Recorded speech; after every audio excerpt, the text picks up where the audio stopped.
तो ये वाला GT मेरा 1 अप्रैल का है, फिर ये वाला GT 7 अप्रैल का है, फिर ये i9 मोक था 8 अप्रैल का, फिर ये 15 अप्रैल को GT दिया मैंने, फिर ये GT दिया 29 को। ठीक है, यहाँ तक मार्क्स बढ़ नहीं रहे थे, वही चल रहे थे 120 130 की रेंज में।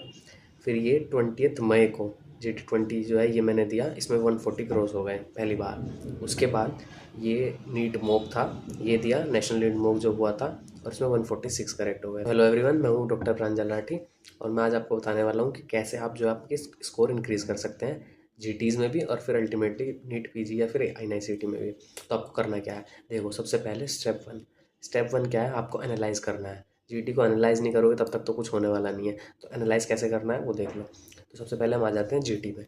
ठीक है, GT में आपको ये 2 ग्राफ मिलेंगे मैरो के GT में। एक तो ये परफॉर्मेंस वाला जो ये मिलता है, ठीक है, ग्राफ, इसमें जो येलो वाला पोर्शन होता है ये आपका होता है, और ब्लू वाला जो पोर्शन होता है ये टॉप 100 का एवरेज होता है, टॉप 100 स्टूडेंट्स के मार्क्स का एवरेज। ठीक है, हर सब्जेक्ट में।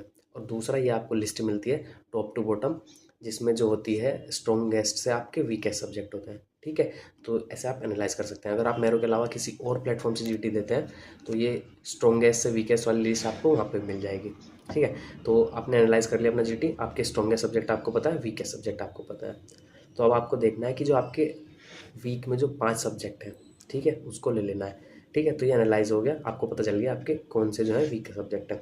अब आते हैं स्टेप 2 पे। तो स्टेप 2 क्या है, तो एनालाइज करने के बाद जो आपके टॉप 5 वीक सब्जेक्ट हैं, मतलब बॉटम वाले जो 5 सब्जेक्ट हैं आपके वीकेस्ट सब्जेक्ट हैं, उसमें आपको देखना है कि उन सब्जेक्ट्स में कहीं ये 6 मेजर सब्जेक्ट तो नहीं है। कौन से 6 मेजर सब्जेक्ट, देखो जो 6 इंपॉर्टेंट और मेजर सब्जेक्ट हैं वो ये हैं। एक फिजियोलॉजी, दूसरा फार्माकोलॉजी, तीसरा पैथोलॉजी, चौथा PSM, पांचवा ऑब्सगाइनी, और सिक्स्थ लास्ट जो है सर्जरी। तो अगर इन 6 सब्जेक्ट में से आपके कोई वीक सब्जेक्ट में आ रहा है तो सबसे पहले तो आप उसको इम्प्रूव करो। ठीक है, मैं ये नहीं कह रहा हूँ कि जितने भी हर बार जो GT में नीचे के 4 सब्जेक्ट आए आप उनको पढ़ लो और फिर GT दो, नंबर बढ़ जाएंगे। ज़्यादातर वीडियो जो यूट्यूब पे हैं जो मैंने देखी थी उसमें यही था कि नीचे के 4 सब्जेक्ट करो फिर GT दो, नीचे के 4 सब्जेक्ट करो फिर GT दो। लेकिन ऐसे मेरे तो नहीं बढ़े थे, आपके बढ़ जाए तो देख लेना। लेकिन उससे बेटर जो स्ट्रेटेजी मुझे लगी मैं आपको वो बता रहा हूँ। तो आप देखो कि 6 इंपॉर्टेंट जो मेजर सब्जेक्ट हैं उनमें से तो उसमें कोई वीक सब्जेक्ट में नहीं है। अगर है, हाँ मान लो अगर physiology, pathology, pharmacology, PSM, surgery, obs gynae, इन 6 सब्जेक्ट में से कोई भी एक सब्जेक्ट आपके वीकेस्ट सब्जेक्ट में है तो सबसे पहले आप उसको इम्प्रूव करो। ठीक है, उसको कैसे इम्प्रूव करना है, सीधा सीधा उसके पूरे नोट्स पढ़ो। मतलब पूरे नोट्स से मेरा मतलब है मेन नोट्स पढ़ो। अगर आप उन सब्जेक्ट के रैपिड रिवीजन पे हो तो प्लीज़ उसको हटा के उसको पूरा सब्जेक्ट अच्छे से कर लो। ठीक है, उसको तैयार करो।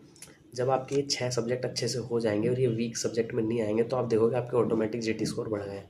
तो ये 2 स्टेप हो गए, एक तो एनालाइज करना, दूसरा स्टेप आपके जो 6 मेजर इंपॉर्टेंट सब्जेक्ट हैं वो आपके बॉटम वीकेस्ट सब्जेक्ट में नहीं आने देना।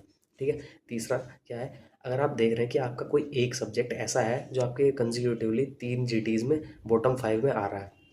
मान लीजिए आपको एनेस्थीसिया अच्छे से नहीं आता है और आप जितने GT दे रहे हैं आपका एनेस्थीसिया बार बार वो बॉटम वाले सब्जेक्ट में ही है, तो आप उसको इम्प्रूव करो। ठीक है, हर बार GTs के जो बॉटम है ना मेनली अलग अलग सब्जेक्ट आएंगे, तो आपको ये नहीं देखना है कि अच्छा अब ये मेरे वीक है इन्हें पढ़ लूँ, ये वीक है इन्हें पढ़ लूँ, नहीं। स्टेप वाइज अप्रोच लेके चलो।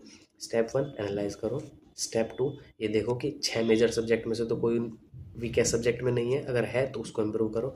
स्टेप 3 ये देखो कि कोई कंजिक्यूटिवली जो है आपके वीकेस्ट सब्जेक्ट में तो कोई नहीं आ रहा है सब्जेक्ट, अगर आ रहा है तो उसको इम्प्रूव करो। फिर आप ये 3 स्टेप अप्लाई करके देखो, आपके स्कोर बढ़ जाएंगे।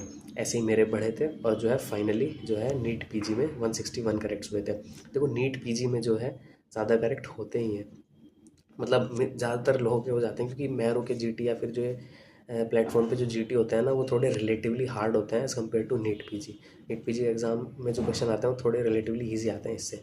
नीट PG 24 का थोड़ा सिनेरियो अलग था, लेकिन हाँ होता है, तो उसके लिए आपको अपने को कॉन्फिडेंस थोड़ा रखना पड़ेगा कि हाँ मैं कर सकता हूँ। ठीक है, वो हो जाएगा। तो ओवरऑल इस वीडियो में यही है कि GT स्कोर ऐसे बढ़ा सकते हैं आप।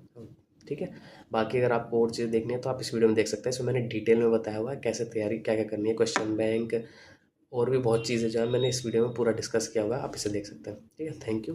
और कुछ पूछना हो आपको तो आप कमेंट कर सकते हैं और सब्सक्राइब कर लेना चैनल को। ठीक है, थैंक यू।